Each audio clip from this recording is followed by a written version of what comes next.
President Trump has threatened Russia with economic war, and fertilizer markets could be the first to feel the shock. From urea to UAN to phosphates, supplies hang in the balance as farmers already struggle with high costs. And India's next big urea buy could swing the global market. I'm Johanna Bota, and here to give us all the details is StoneX's VP of Fertilizer, Josh Linville. Good morning, Josh. Lots to discuss today, but I want to start with President Trump's latest threat against Russia. What exactly is he saying he wants to do, and how could that impact global fertilizer markets, especially urea, UAN, and phosphate? And that's the problem when it comes to President Trump. There's a lot of threats, there's a lot of talk, but we never know quite what it's going to look like when it really comes out. And right now, it seems like he's trying to rally the troops, rally the allies to get everybody on board and say, okay, we're sick and tired of this Russian invasion of Ukraine. We need to put a stop to it. We've got to start turning the screws.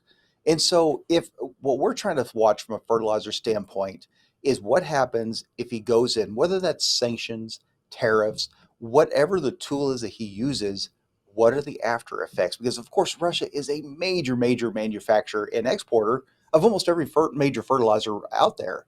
So when we look at urea, they are the biggest exporter. They are the single biggest exporter of urea around the world. So these tools, is it just going to be something that the Western allies, NATO members, people like that use? Or does the entire world use it? Because then all of a sudden it's a matter of, does it just disrupt trade flows? Because obviously the US, Russia is the number one supplier of urea. Or does it start to shut down all of their exports altogether? And now all of a sudden we're talking about losing millions of tons of urea exports a year. UAN, I cannot describe how devastating it would be if the US put sanctions or tariffs in place against Russia. Russia's last lone major UAN destination is the US. About half of the imports the US brings in every single year come from Russia. If the US were to put sanctions on Russia and block those flows, suddenly we've lost half of our imports. That's a major supply loss. Suddenly domestic manufacturers realize we just, got rid of one of our biggest competitors. That makes them bullish. Suddenly the rest of the world who's come to rely on US tons to replace what they're not producing start to realize, oh no, we've got a bigger uphill battle with US farmers, Canadian farmers trying to get the same ton. So all of these factors start to lend in, and it turns into a situation where prices start to move higher. Phosphate, same thing. If all of a sudden we start shutting down Russian exports, we're already suffering because of the lack of Chinese exports. You start shutting off Russia, they're one of the big five. It makes a bad situation worse. And right now, the farmers can't handle worse. But even setting Russia aside, right? Let's go back to the farmers. They are already struggling. What does that mean for fertilizer demand right now? So we have talked a lot over the last few years about demand destruction, about farmers having plenty of fertilizer in the soil, looking at cutting back their application rates. And when it really comes down to it, you don't see that happening. Typically, we stick to our patterns, we stick to our rotations, we stick to our application approaches. This year is completely different. You're seeing a lot of people talk about this year in terms of how it correlates to the 1980s, the worst period in farmer most people have ever seen. And right now, the farmers are hurting bad enough. They're frankly throwing their hands up in the air and saying, I cannot make money today. I cannot cash flow the 2026 crop. That includes this fall and spring fertilizer that's coming up. I may have to finally follow through with my threat to cut my application rate. And if all of a sudden we get into the fall season and that application does not occur, now all of a sudden we're talking about more supplies. This should weigh on price ideas unless the demand comes back in the spring. It's one of those things we could cover 20 minutes walking through the different scenarios, how the different dominoes could fall. But really, to bring it up into one point, this is a season unlike every other. We always joke about it. It doesn't matter if you have 20 years of experience in this industry. You don't have 20 years, you have 20 single years of experience. They're all different. This one looks like it could stand out. Well, actually, I was going to ask, how could it stand out? Like, give me an example. Aside from obviously the consumer having higher prices, what's something else that would stand out from it? We could have a situation where we don't have much of a fall season because everybody looks at it and says, I'm going to drag my feet. This doesn't make any sense today. Let's just wait and see what happens. And let's say we start all of a sudden get to January, February, grain prices start to go up, government assistance check starts coming out. Or maybe the farmer just says, okay, I got to put my fertilizer on. There's a reason a lot of areas around the world do a fall and spring application.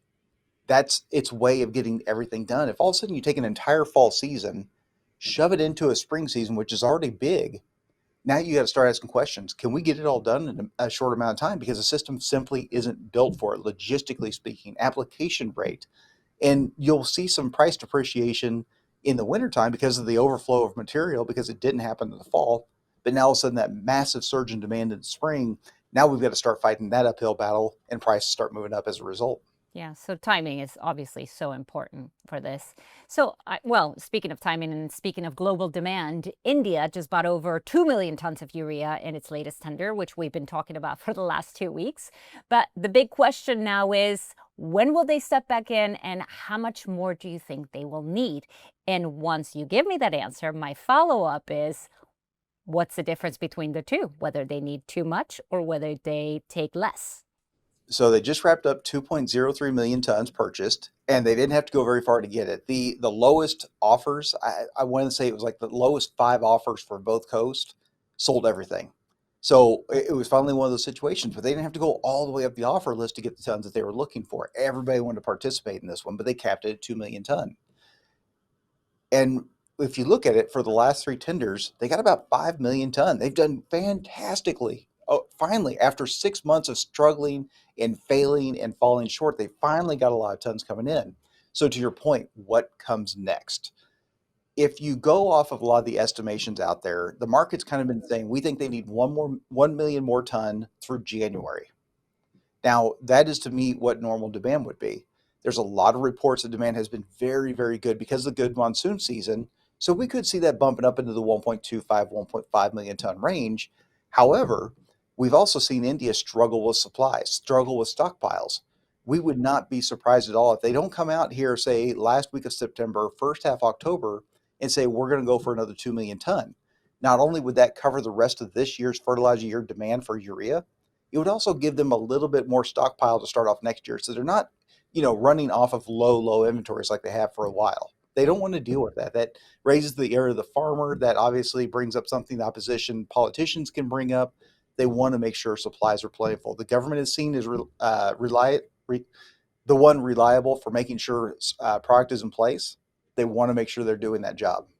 I see. Well, Josh, thank you so much as always for all the insight. And thank you for watching. For more financial content, don't forget to like and subscribe to our channel.